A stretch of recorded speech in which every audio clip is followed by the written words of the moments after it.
Hello everyone, मैं अभिषेक और आप देख रहे हो एस इंस्टीट्यूट का यूट्यूब चैनल। तो इस यूट्यूब चैनल पे हमारा मोस्ट टॉपिक होगा एजुकेशन। एजुकेशन के लिए हम डिफरेंट पर्सनालिटी को बुलाएंगे, उनसे डिफरेंट क्वेश्चंस पूछेंगे। तो आज हमारे साथ है प्रवीण सर, जो कि 10 से 15 साल हो गए हैं इनको टीचिंग करते हुए। बहुत ही एक्सपीरियंस टीचर हैं, बहुत ही मुश्किल से इनको आज कन्विंस किया आने के लिए। तो आज हमारे साथ आए हैं, तो हमारे चीफ गेस्ट आज प्रवीण सर हैं। कैसा लग रहा है सर आपको? सर बिल्कुल बढ़िया सर, आपसे मिल करके बहुत खुशी होती है। और सबसे अच्छा ये लगता है कि आप इस उम्र में ही कुछ समाज को अच्छा देने का प्रयास कर रहे हैं। और यही एक जो सबसे बड़ी बात है, जिससे मैं आपके साथ जो रिलेशन है बड़ा मधुर लेकर चल रहा हूँ और मुझे बहुत अच्छा लगता है। और कभी कभी ऐसा होता है कि अपने से छोटे उम्र को भी रेस्पेक्ट दे देते हैं लोग, और वो तो आप उनमें से मैं हूँ। ये मैं एज ए प्रशंसा नहीं कर रहा हूँ, लेकिन मेरे अंदर से ऐसा आता है और मुझे अच्छा लगता है कि आप मुझे कभी कभी बुलाते हैं, मेरे से बातचीत होती है और आज भी आपने बुलाया है, इसके लिए मैं बहुत। तो हमारे इंस्टीट्यूट के सबसे ज़्यादा पुराने टीचर हैं, मतलब काफ़ी टाइम से जुड़े हुए हमारे साथ। मेन चीज़ ये है कि थोड़ा सा मैं इनसे जानना चाहूँगा कि आपको बता देता हूँ इनके बारे में, कि थोड़ा सा बताइए कि आपका जर्नी क्या रहा टीचिंग का, मतलब आपने कैसे टीचिंग स्टार्ट किया, थोड़ा सा वो बताइए। मैं अपना पहले परिचय दे दूं सर कि मैं वैसे तो नाम आपने बता ही दिया, फिर से मैं रिपीट कर दे रहा हूँ। प्रवीण के आगे क्या लगाते हो? प्रवीण कुमार पाठक। अच्छा, पाठक। हाँ, आप ब्राह्मण हैं? जी, ब्राह्मण फैमिली से बिलोंग करता हूँ और थोड़ा सा अध्यात्म की तरफ भी, कर्म कांड वगैरह भी जानता हूँ, करता भी हूँ। कर्म और कांड क्या है इसका? कर्म और कांड सर आप वर्क जो करोगे ना, वर्क का जब रिजल्ट लाओगे, कर्म हो गया वर्क करना, और वर्क को एक जैसे कहते हैं ना, पॉलिश करके हम अच्छा रिजल्ट ले आए, अच्छा परिणाम, उसके लिए कांड करना पड़ेगा, वही कर्म कांड है। तो कांड किया आपने कुछ? सर कांड यही किया है कि जो अच्छा काम किया, बच्चों को अच्छा लाया, समाज को। कांड का मतलब मैं इसको कुछ नेगेटिव समझ रहा था, ऐसा कुछ नेगेटिव नहीं सर, नहीं, कांड को तो नेगेटिव नहीं है, कांड का मतलब अच्छे परिणाम लाना। अच्छा, हाँ, वो कांड नहीं है। अच्छा, वैसा अगर होता तो रामायण में अरण्य कांड है, बाल कांड है। कांड का मतलब एक पार्ट। अच्छा, हाँ, आपके लाइफ का एक अच्छा सा पार्ट। अच्छा, आपका अच्छा परिणाम, आपका वर्क का एक परिणाम, वही कर्म कांड है। आपने टीचिंग करियर कैसे स्टार्ट किया सर, ये बताइए। टीचिंग करियर सर लगभग मैंने सन 2007 से स्टार्ट की, जब मैं ग्रेजुएशन के फर्स्ट ईयर में था। और सबसे मैंने टीचिंग स्टार्ट की थी कि मुझे कुछ अपने स्टूडेंट लाइफ में कुछ पैसों की प्रॉब्लम आ जाती है सर, और अच्छे टीचर्स हैं जिनसे आपको पढ़ना है, तो उस ज़माने में भी अच्छा फी देना पड़ता था। और वहीं से मेरी ट्यूशन्स की शुरुआत हुई, ट्यूशन करियर की शुरुआत हुई। मैंने कुछ ट्यूशन्स पढ़ाना चालू की। तो ट्यूशन्स जब पढ़ाना चालू किया तो मुझे ऐसा लगता था कि जो मैं कल जाऊं उसके लिए आज प्रिपेयर हूं और कल मैं बेहतर दूं, बच्चों के साथ बिल्कुल बेहतर आऊं। और सर वही भावनाएं आज तक मैं लेकर चला आया और मैं अपने इस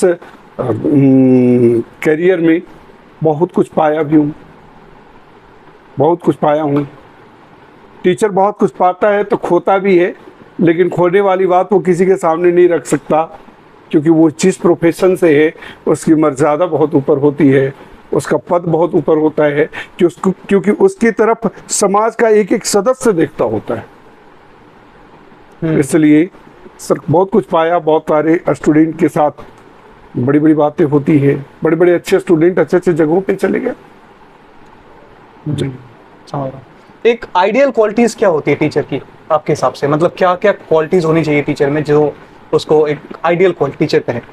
टीचर की अंदर सर सबसे जो अच्छी क्वालिटी होनी चाहिए, एक आइडियल क्वालिटी है। पहले तो मैं एक बात बताऊं, टीचर 3 वर्ड्स आते हैं, एक टीचर, शिक्षक और अध्यापक। एक टीचर बेहतर शिक्षक नहीं हो सकता और एक बेहतर शिक्षक कभी बेहतर अध्यापक नहीं हो सकता। क्या अंतर है? वर्ड तो तीनों एक ही है। हाँ। लेकिन जो एक अध्यापक है वो बहुत बढ़िया शिक्षक भी हो सकता है, और जो शिक्षक बन गया वो तो टीचर वो बन ही गया। 3 वर्ड से सर, अध्यापक आप तभी बनेंगे जब आप अध्ययन करेंगे, स्वाध्याय जिसको सेल्फ स्टडी कहते हैं, जितना आप सेल्फ स्टडी पे फोकस करेंगे उतना बढ़िया अध्यापक बनेगा। क्योंकि जब आप सेल्फ स्टडी करते हैं तो पॉइंट टू पॉइंट आपको पता चल जाता है कि बच्चों को कहाँ प्रॉब्लम होगी, और फिर उस पर फोकस करते हैं आप, और वहीं से आपकी बेहतरी स्टार्ट हो जाती है और बेहतर क्लास के लिए आप तैयार हो जाते हो। जैसे आपने सुना होगा सर, किसी भी अगर प्रोग्राम को देना है तो उससे पहले एक रिहर्सल होता है, प्रैक्टिस होती है। सर उसी तरह आपका स्वाध्याय भी एक प्रैक्टिस है। आप जितनी प्रैक्टिस करेंगे उतना बढ़िया आप प्लेटफॉर्म पर उतरेंगे। प्रैक्टिस सबसे पहले डिपेंड करता है कि आप कितनी अच्छी प्रैक्टिस किए। जितनी अच्छी आप प्रैक्टिस किए हैं, जितना अच्छा आप प्रैक्टिस करेंगे उतना ही अच्छा आपका परिणाम भी आएगा। और प्रैक्टिस एक टीचर के लिए सबसे बड़ा है सेल्फ स्टडी, खुद से सेल्फ स्टडी करना। हाँ, और डिसिप्लिन भी काफी इंपॉर्टेंट एक चीज है, आपने बताया। और दूसरी चीज है अनुशासन, जिसको हम आजकल बहुत अच्छा है, इंग्लिश की बिना तो सब कुछ अधूरा है सर लाइफ में, उसको डिसिप्लिन कहते हैं। आप जितना डिसिप्लिन फॉलो करेंगे, जितना डिसिप्लिन आप फॉलो करते हैं उतना ही आप में क्या कहते हैं उसको, मेच्योरिटी कहते हैं, मैच्योर करते हैं। आप अच्छे परिपक्व होते चले जाएंगे, हिंदी में उसको परिपक्व कहते हैं। आजकल मैंने सर ये देखा है कि आजकल इंग्लिश ना काफी ज्यादा ओवररेटेड है। मतलब ओवररेटेड मैं ये कहूँगा कि लोग ये नहीं देख रहे होते हैं कि टीचर कितना अच्छा है, अगर इंग्लिश नहीं बोल रहा तो मान लेते हैं अच्छा नहीं होगा। ऐसा, इसके बारे में आप क्या कहना चाहोगे कि मतलब इंग्लिश को इतना ओवररेटेड क्यों कर रखा? सर इंग्लिश ही सब कुछ नहीं है। कि अगर आजकल क्या है ना कि जॉब जहाँ मिल रही है वो इंग्लिश जहाँ लोग बोलते हैं ना, लोग समझते हैं बिल्कुल स्मार्ट है, बहुत नॉलेजेबल है। 10, 20, 50, 100, 200 सेंटेंसेस अगर आपने बहुत अच्छा सा सीख लिया। हमें लगता है सर, मेरे के लाइफ में राजेंद्र सर हुआ करते थे, वो बताते थे कि आपने अगर 500 सेंटेंस रट लिया ना सर तो इंग्लिश बोलने लगो। 500 सेंटेंस रट लिया? हाँ, 500 सेंटेंसेज अगर आपने बहुत अच्छा सा रट लिया तो आप अच्छा इंग्लिश बोलने लगोगे। अच्छा। लेकिन मैं इसके बारे में कुछ नहीं कहूँगा। लेकिन इस इंग्लिश किसी शिक्षक की मतलब शिक्षक को स्मार्ट नहीं कर सकते, क्योंकि जो नॉलेजेबल टीचर है, जो अपना बहुत कुछ बेहतर देना चाहता है, इंग्लिश में ना बोल करके वो हिंदी में ही समझा सकते। नहीं, बात तो सर, आई थिंक मुझे लगता है कॉन्सेप्ट क्लियर होना ज़्यादा जरूरी। कॉन्सेप्ट क्लियर होना चाहिए। सबसे पहली चीज एक टीचर का होना चाहिए कि किसी स्टूडेंट के साथ उसका रिलेशन कैसा बन रहा है, कितना बढ़िया वो पढ़ा रहे हैं, बच्चा उसकी तरफ फोकस कर रहा है कि नहीं, उसकी आवाज़ों को अडॉप्ट कर रहा है कि नहीं, वो जो एक्सप्लेन कर रहे हैं उस पर कितना वो अपना नज़र गड़ाए हुए है। इन चीज़ों को सबसे पहले देखना चाहिए। आप अगर जब अपनी क्लास में खड़े हैं, आप ब्लैक बोर्ड पर खड़े हैं, बच्चा आपकी तरफ देख रहा है, आपकी वॉइस को बिल्कुल बहुत ही ध्यान से केयरफुली सुन रहा है, तो आप समझ जाइए कि आप अच्छे शिक्षक हैं। और जैसे ही आप देखेंगे कि टीचर और स्टूडेंट के बीच में एक कनेक्शन बन जाता है स्टडी टाइम में, जो आप पढ़ा रहे हैं वो ले रहा है, वो सीख रहा है, तो और बेहतर टीचर पढ़ाने की कोशिश करता है। यहाँ पर ये सबसे बड़ी बात होती है सर, लैंग्वेज कोई मायने नहीं रखता। लेकिन मैंने देखा है सर, कुछ ऐसे स्टूडेंट हैं, मतलब कुछ स्टूडेंट तो देखो नॉर्मल है, सारे हैं, बहुत सारे डिफरेंट स्टूडेंट्स हैं। वो स्टूडेंट कुछ टीचर के साथ बहुत कनेक्टेड फील करते हैं और कुछ टीचर के साथ लगता है नहीं ये तो ऐसे ही बस। तो ऐसा क्या है, मतलब क्या डिफरेंशिएशन है दोनों के बीच में कि किसी के साथ वो बहुत कंफर्टेबल फील कर रहे हैं, किसी के साथ नहीं कर रहे? सर स्टूडेंट सबसे पहले तो दो चीजें हैं, आप किस प्राइमरी सेक्शन के टीचर हैं, सेकेंडरी सेक्शन के टीचर या सीनियर टीचर हैं। तीनों टीचर में सर काफी डिफरेंस होता है। प्राइमरी सेक्शन के टीचर को ये होना चाहिए कि बिल्कुल पोलाइटली उस बच्चे के साथ घुल मिल करके पढ़ाने की आदतें होनी चाहिए, वैसा हैबिट बनाइए।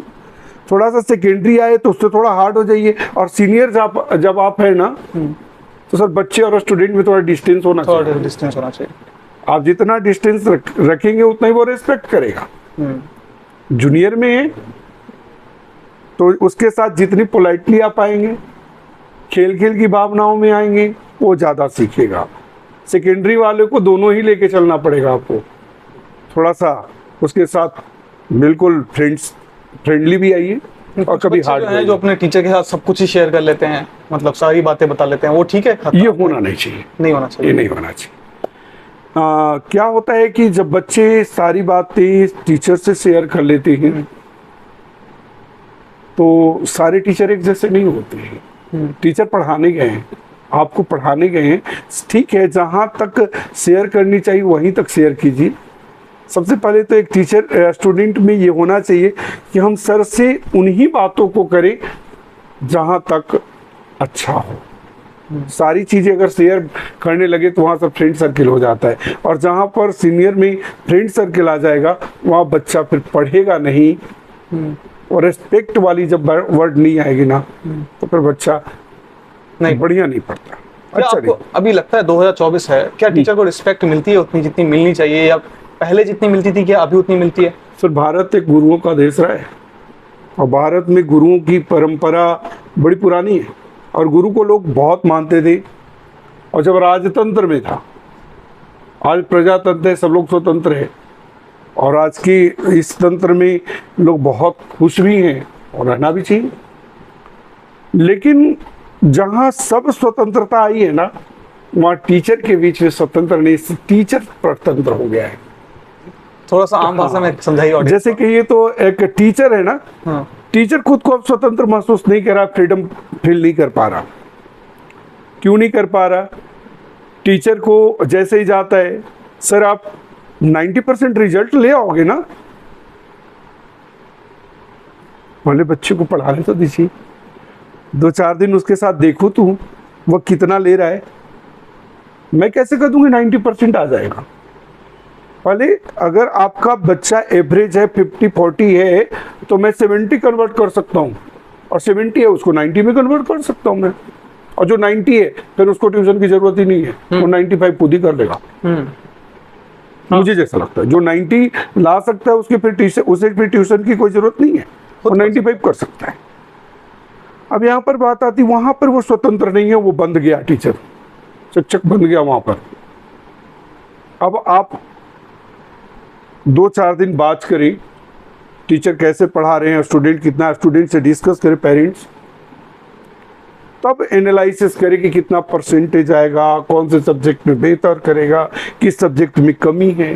थोड़ा सा टीचर को टाइम देना चाहिए, पेरेंट्स को टाइम टीचर के लिए देना चाहिए कि टीचर बहुत अच्छे से बच्चे को समझे और तब पढ़ाए। और इस रिस्पेक्ट का क्या कहना चाहेंगे? रिस्पेक्ट का मैं कहूँ सर कि आज मुझे लगता है कि जो होम ट्यूटर्स हैं या जो प्राइवेट टीचर हैं, स्कूल के टीचर्स हैं, स्कूल के टीचर हों या फिर होम ट्यूटर्स हों, जो भी हैं, मुझे ट्यूटर शब्द बोलने में ही सर अब थोड़ा सा ट्यूटर नहीं बोलना, टीचर ही बोलना चाहिए। टीचर बोले ट्यूटर तो आजकल के बिल्कुल नए शब्द आ गए हैं, लेकिन कोई नहीं। एक स्कूल वाले टीचर्स, मैनेजमेंट समझती है कि इस टीचर की नीड है, अच्छा, और मैनेजमेंट कभी नहीं समझता कि हमारी नीड है ही नहीं, क्योंकि अगर टीचर नहीं होगा तो बच्चों को पढ़ाएगा कौन? सबसे बड़ी चीज। मैनेजमेंट आपके बहुत बढ़िया हो, लेकिन अगर टीचर नॉलेजेबल नहीं हो, टीचर का बहुत बढ़िया क्या कह सकते हैं एक्सपीरियंस नहीं हो, तो सर आपका मैनेजमेंट कहीं काम नहीं करेगा। तीसरी चीज़ है कि जो होम ट्यूशन में टीचर जा रहे हैं, कभी क्या होता है कि पेरेंट्स आपस में डिस्कस करते हैं तो टीचर के बारे में कभी कभी निगेटिव बातें बोल जाते हैं, वहाँ रुकना चाहिए। टीचर के साथ आप जितना रिस्पेक्ट टीचर को आप देंगे, आपका बच्चा रिस्पेक्ट देगा, और टीचर एक ही चीज़ का भूखा है, वो रिस्पेक्ट का है। पेमेंट तो बड़ी बात की बात आती है सर, कोई शिक्षक को क्या पेमेंट कोई देगा? नॉलेज का कोई पेमेंट नहीं होता, ज्ञान का कोई पेमेंट नहीं होता, ज्ञान की कोई ना, गुरु दक्षिणा दी जाती थी पहले, गुरु दक्षिणा होती थी, अभी गुरु दक्षिणा भी नहीं और पेमेंट भी कम मिलती है। पेमेंट का क्या बोलोगे? पेमेंट भी बहुत कम मिलती है। मतलब ऐसा कहते थे, कुछ मीम्स वायरल हुए थे कि प्राइवेट स्कूल के टीचर बाइक से आते हैं, गवर्नमेंट स्कूल के टीचर कार में आते हैं। गवर्नमेंट स्कूल के टीचर के बड़े बड़े घर होते हैं, प्राइवेट स्कूल के टीचर के छोटे छोटे घर होते हैं, रेंट पे रहते हैं, ऐसा क्यों? सर कंडीशन क्या है कि टीचर गवर्नमेंट हो जाने के बाद उनके ऊपर लेवल लग जाती है, उनके पेमेंट्स आने लगते हैं गवर्नमेंट का। जबकि मैंने देखा है कि गवर्नमेंट वाले टीचर से ज़्यादा प्राइवेट वाले टीचर मेहनत भी करते हैं, क्वालिफाइड भी ज्यादा होता क्वालिफाइड भी होते हैं। है, जस्ट उन्होंने कोई एग्जाम नहीं क्लियर किया होता है शायद, वो हाँ। गवर्नमेंट वाले के लिए चाहिए होता है जो। तीसरी चीज होती है कि उनके अंदर हर कदम पे ना एक्सपीरियंस होता है, क्योंकि उनको पता है कि प्राइवेट सेक्टर है, जितना बढ़िया हम पढ़ाएंगे उतना ही बढ़िया मुझे पेमेंट मिलेगी। ठीक है, मिलेगा जो भी पेमेंट मिलता है। दूसरा है कि वो प्राइवेट टीचर को सबसे पहले वेल मेंटेन रहना होता है अकॉर्डिंग टू ड्रेस। हाँ, और सबसे ज्यादा डिसिप्लिन मेंटेन भी वही करते हैं, मुझे जहां तक लगता है। मैं ये नहीं कह रहा कि मेंटेन करने का प्रेशर कहाँ से आता है? वेल मेंटेन करने का प्रेशर सर वहां कौन पर देता है ये प्रेशर? प्रेशर मैनेजमेंट को लगता है कि मेरा टीचर सबसे बेहतर हो। अब मैनेजमेंट क्यों करती है ऐसा? पेरेंट्स के लिए। और क्योंकि उसे पेरेंट्स को मार्केट में लाना है कि हमारे पास जो भी टीचर आते हैं वेल मेंटेन आते हैं। अच्छा, और पेरेंट्स को देखना है वेल मेंटेन। हाँ, पेरेंट्स उससे अट्रैक्टिव भी होते हैं, अट्रैक्ट होते हैं कि अच्छा वो वहाँ के टीचर हैं। अच्छा, ऐसे वो दिखते हैं, हाँ, तो फिर अच्छा होगा। तो फिर उनका वेल मेंटेन होता है। तीसरी चीज है कि मैनेजमेंट चाहती है कि आप मार्केट में ना आए, मार्केट में पेरेंट्स के साथ कनेक्ट ना हो। पेरेंट्स से ज़्यादा बातचीत करेंगे ना तो उनको लगता है कि बिल्कुल लोकल हो जाते हैं। और ये मैं भी एक्सेप्ट करता हूँ कि टीचर को पेरेंट्स या सोसाइटी में बहुत ज़्यादा खुल के नहीं आना चाहिए। टीचर की एक अपनी गरिमा है, समाज से अगर रिस्पेक्ट लेना है तो टीचर को थोड़ा सा अकेलापन चाहिए। और अकेलापन का मतलब है कि उसमें अकेलेपन में कुछ ना कुछ अच्छा करने के लिए सोचिए ना। बड़े भी हमारे यहाँ परंपराएं थी कि गुरु के पास हमेशा शिष्य नहीं रहते थे, गुरु के पास कैसे खड़ा होना है वहां तक के लोग जानते थे। लेकिन आज ऐसा नहीं है, आज आप गए तो स्टूडेंट आकर वैसे बैठ जाएगा। अब तो कभी कभी मैनेजमेंट की तरफ से एक बात आती है, बच्चे कहते हैं ये टीचर बढ़िया नहीं पढ़ाए, वो टीचर को प्रेशर मिल जाता है। हाँ, मतलब मैनेजमेंट बच्चों ने कह दिया। हाँ, बच्चों ने अगर कह दिया कि ये टीचर्स मुझे बहुत अच्छा है, इनका कॉन्सेप्ट क्लियर नहीं है जी। हाँ, नहीं अच्छे से पढ़ा। जबकि जो स्टूडेंट बोला उनको खुद ही कॉन्सेप्ट मीनिंग नहीं पता कि वो कॉन्सेप्ट होता क्या है। ठीक है, और मैनेजमेंट क्या कहेगा? मैनेजमेंट कहता है कि आपने ये नहीं किया, आपके अंदर ये नहीं है। अब वो टीचर प्रेशर में आ गया, अब टीचर भी प्रेशर में आ गया तो जो उसे देना था स्टूडेंट को वो दे नहीं पाएगा, दे नहीं पाएगा। तो यहाँ पर भी थोड़ी सी मतलब यहाँ पे भी टीचर को ही प्रेशर। हाँ, हर तरफ से टीचर प्रेशर में है सर। और जब तक टीचर प्रेशर में रहेगा हमें नहीं लगता कि अच्छा परफॉर्मर नहीं कर पाएगा बेटा। तो अब टीचर्स को उतना वैल्यू नहीं आप कहना चाह रहे जितना मुझे जैसा लगता है कि जिस तरह की वैल्यू होनी चाहिए, पेमेंट भी उतना नहीं देते, और पेमेंट भी नहीं मिल पाता और उतनी वैल्यू भी नहीं मिल पाती। अब दो चीजें होती हैं, एक सर्टिफिकेटेड टीचर और एक नॉलेजेबल टीचर। एक और बात मैं बताऊं, एक सर्टिफिकेटेड टीचर होते हैं जिनकी बीएड एमएड सारा कुछ मिल जाता है, और एक टीचर होता है जो ग्रेजुएशन करके बिना बेहतर पढ़ा लेता है। तो अब मैनेजमेंट को बेहतर टीचर चाहिए या सर्टिफिकेटेड टीचर चाहिए, नॉलेजेबल टीचर चाहिए या सर्टिफिकेटेड टीचर चाहिए, ये मैनेजमेंट पर डिपेंड करता है कि वो क्या चाहता है। और मुझे जैसा लगता है कि बच्चों को सर्टिफिकेटेड टीचर की आवश्यकता नहीं है सर, नॉलेजेबल टीचर की आवश्यकता है। और बेटर नॉलेज जो दे वही शिक्षक रखना भी चाहिए। हाँ, उसकी जो कमियां है ना, गेट टुगेदर हो लीजिए ना, कभी टाइम निकाल कर उनके साथ डिस्कस कर लीजिए ना, उनकी इम्प्रूवमेंट कर दीजिए ना, कुछ आप सिखा दीजिए, वो बेहतर है। लेकिन उनको प्रेशर ना दीजिए, क्योंकि जब प्रेशर में आते हैं तो दूसरे दिन बेटर क्लास नहीं दे पाते, उनका परफॉर्मेंस भी कहीं ना कहीं कमी रह जाता है। कई बार ऐसा होता है कि कुछ टीचर स्कूल में तो बहुत ही नॉर्मल पढ़ाते हैं, लेकिन वही टीचर होम ट्यूशन जाके होम ट्यूशन जब पढ़ा रहे होते हैं, अपने कोचिंग इंस्टीट्यूट में पढ़ा रहे होते हैं, तो बहुत ही अच्छा नेक्स्ट लेवल में डिटेल में एक्सप्लेन करके समझाते हैं। ऐसा क्यों? उनके अंदर कुछ मजबूरियां भी होती है सर। वहाँ है क्या कि जब स्कूल में है तो एक उनकी एक बाउंड्री है, उस बाउंड्री से वो बाहर नहीं जा सकते, क्योंकि मैनेजमेंट ने कहा है कि ये चैप्टर आपको पढ़ाना है, आपने जो लेसन प्लान में दिया वो लेसन प्लान पूरा फुलफिल करना है। आपने अगर दिया है कि ये टॉपिक पढ़ाना तो वही टॉपिक पढ़ाना है। अब वहाँ पर वो टीचर बंद जाता है और बहुत बढ़िया परफॉर्मेंस नहीं कर पाता। लेकिन जब होम ट्यूशन या कोचिंग में आता है वो स्टूडेंट, वो टीचर, तो उनके अंदर लगता है कि मेरी तो अब अपनी बाउंड्री है, जितनी बड़ी रेडियस करूँगा उतना बड़ा सर्कल बनता चला जाएगा। और वो मेहनत करता है। और उसे एक चीज़ और लगता है सर, टीचर को लगता है कि यहाँ मैं जितना बढ़िया परफॉर्मेंस करूँगा वो सारी मेरी जेब में जाएगा। थोड़ा सा लालच भी होता है। लालच भी होता है, और टीचर को लालच होना नहीं चाहिए, चाहे वो वहाँ हो। तीसरी चीज़ें हैं कि टीचर को ऐसा लगता है कि मैं यहाँ पर कोचिंग है, मैं जितना मेहनत करूँगा उतना स्टूडेंट बढ़ेगा मेरा, यहाँ पर मेरा नाम होगा, वहाँ मैनेजमेंट का नाम होगा। इस तरह के माइंड में आजकल टीचरों के आने लगा है, और ये आना नहीं चाहिए। ये आता क्यों है? मैनेजमेंट के द्वारा टीचर को प्रेशर दिया जाना, यही बड़ी बात है। मैनेजमेंट जिस दिन से और तीसरी बात और भी सर, कुछ टीचर ऐसे भी हैं कि विदाउट प्रेशर पढ़ा भी नहीं सकते। अच्छा। हाँ, अगर कुछ टीचरों को प्रेशर ना दिया जाए तो क्लास में परफॉर्मेंस नहीं दे पाते। अच्छा, ऐसा भी देखा तो पर्सन पे डिपेंड करता है। अच्छा, ये टीचर पे डिपेंड करता है क्या, मैंने देखा है। तो प्रेशर भी थोड़ा ज़रूरी है, लेकिन प्रेशर किस तरह से, वो मैनेजमेंट को देखना है कि कौन से टीचर के साथ कैसा मैं बिहेव करूं जो बहुत अच्छा कर सकता है। टीचर के साथ उनका डिस्कस होना चाहिए। अगर टीचर बहुत बढ़िया परफॉर्मेंस कर रहा है तो उनके साथ रिस्पेक्ट भी होनी चाहिए। अगर टीचर बहुत बढ़िया नहीं कर रहा तो उसको सिखाने की, जो सीनियर टीचर है उनके साथ थोड़ा सा जोड़ दीजिए ना। सीनियर टीचर के साथ उनका बैठना उठना कर दीजिए, वो बहुत कुछ सीख जाता है। टीचर अगर कोई दिखने में अच्छा हो, सुंदर हो, या कोई फीमेल हो दिखने में अच्छा हो, क्या उसको स्टूडेंट का अटेंशन ज्यादा मिलता है? क्या लगता है आपको? सर ये आपने मुझे यहाँ पर रोक दिया। सर टीचर की सुंदरता, जैसे स्कूल में कुछ बच्चे होते हैं जो कि उनका एक इंग्लिश के टीचर के साथ हमेशा क्रश ही होता है। मैं जो बता रहा हूँ कि टीचर सुंदर लगना भी चाहिए। अच्छा। लेकिन कब लगना चाहिए? जब वो जूनियर सेक्शन में हो, लेट फीमेल टीचर। अच्छा। जब केजी की हो, केजी 1 के हो, ऐसा कुछ हो, तो वहाँ पर क्या होता है कि जब सुंदर टीचर देखते हैं ना, तो बच्चे ज़्यादा उनके साथ घुल मिल करके पढ़ते हैं।